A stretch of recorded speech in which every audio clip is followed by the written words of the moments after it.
누구나 갖는 이름에 담긴 의미. 보통 이름이라 하면 성 아래에 붙여 다른 사람과 구별하여 부르는 말이지만 성과 이름을 모두 합쳐 이름, 즉 성명이라고도 한다.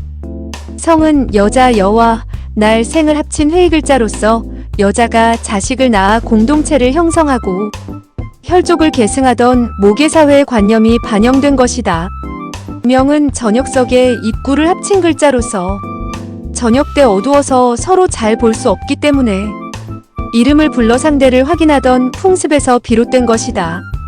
그러나 현대 문자학의 발달로 명에 대한 해석이 요즘 달라졌는데 명은 충문 위에 제수 고기가 올려져 있는 모양으로 아이가 자라 씨족의 일원이 되었음을 조상께 제사 지내며 정식으로 이름을 지어보고 하는 행위에서 비롯되었다고도 해석한다. 우리말의 이름은 무엇이라고 말하다라는 의미에 이르다에서 파생된 명사이다. 이 같은 성명과 이름의 기원에서 이름이 갖는 기본적 의미를 잘 알 수 있다. 노자의 도덕경에서 이름이 없으면 천지의 처음이고 이름이 있으면 만물의 어머니로서 이후 모든 존재를 설명할 수 있는 것이다. 라는 표현과 구약성경 창세기의 다음 내용은 존재의 본질을 통찰하고 인식해서 존재에 어울리는 의미를 부여하는 일련의 상징적 행위라는 맥락에서 이름을 이해할 수 있게 한다. 한 처음에 하나님께서 하늘과 땅을 지어내셨다.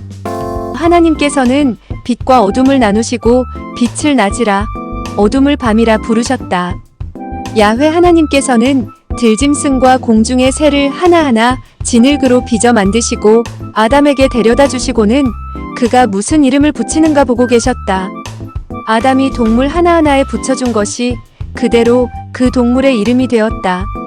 이름은 사물의 본질을 표시하고 이름을 알고 있다는 것은 곧 그 사물이 지니고 있는 내면의 특성까지도 간파하고 있는 것을 의미한다.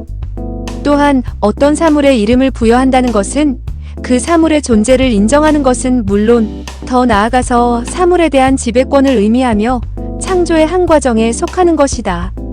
그리고 사람의 이름이 갖는 일반적인 역할은 그 사람이 누구인지를 밝히고 그 사람을 다른 사람과 구별시키는 것이다. 그러나 성경에서의 이름은 그런 일반적인 의미를 훨씬 뛰어넘어 그 이름을 지니고 있는 사람의 성격과 특성 그리고 운명까지도 드러내는 역할을 한다. 사람에게 이름이 부여되는 것은 그 이름이 지니고 있는 의미가 곧 본인의 본성과 운명을 드러내는 일이라고 이해하였다.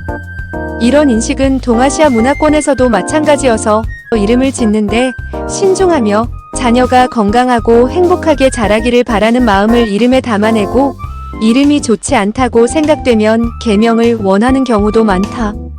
일단 한번 지어지면 수없이 불러지는 이름은 사람이 입고 있는 좀처럼 벗기 어려운 외투와 같고 그 사람 외양의 일부가 되어서 본명인의 특성과 정체성을 밖으로 드러내는 역할을 한다. 따라서 사람들이란 지구상의 이름을 다 합친 것보다도 자신과 가족의 이름에 더 많은 관심을 갖고 있다. 당사자에게는 자신의 이름이 세상 그 어떤 말보다도 가장 듣기 좋고 가장 소중한 말이다. 그러므로 사람들은 자신의 이름을 자랑스럽게 여기고 그 이름을 영원히 명예롭게 남기고 싶어 하는 것이다. 탈무드에 나오는 세 가지 이름, 즉 인간에게는 이름셋이 있다. 태어났을 때 부모가 지어준 이름, 우정에서 우러나 친구들이 부르는 이름, 생애가 끝났을 때 얻게 되는 명성이다. 라는 언술은 이름이 갖는 의미를 가장 함축적으로 잘 표현하고 있다.